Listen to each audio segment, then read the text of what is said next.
Akalowoozo ka leero kajja eri abantu abatendeza nti kiba kibi ino okugemebwanga enogu, fiitina, ensaalwa, obusungu olw'okubanga mwine atuuse ku buwanguzi.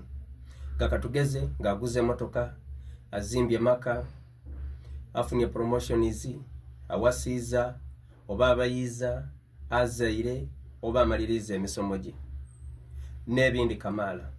Nenda okubategeeza nti ago tigaba maani ge, wabula kuba kusiima oba kugera kwa Allah subhanahu wa ta'ala.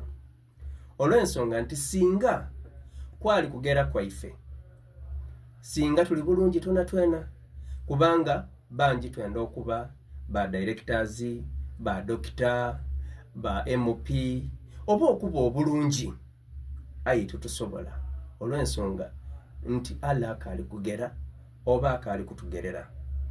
Kale okuva n'olwaleero mukitegeere nti buli lwogemebwa ensaalwa, fiitina, enugu ku muntu atuuse ku buwanguzi, kitegeeza nti oba oli kuwalana mutonzi amutuusiza ku buwanguzi. Omuntu aba atuuse ku buwanguzi tumusanukirengako, olw'ensonga nti omutonzi tagera kibi. Omuntu oyo aba atuuse ku buwanguzi olina bw'osobola okumufuniramu. Katugeze asobola okuzimba olubiri lw'amaka. Bw'azimba olubiri lw'amaka tigasobola kuboneka bukalamu nga muzira masanyalaze, kitegeeza nti ajja kusika amasanyalaze. Nimwe abo abaire bazira busobozi bwetuusa ku masanyalaze mba mujja kugatolera kumpi awo.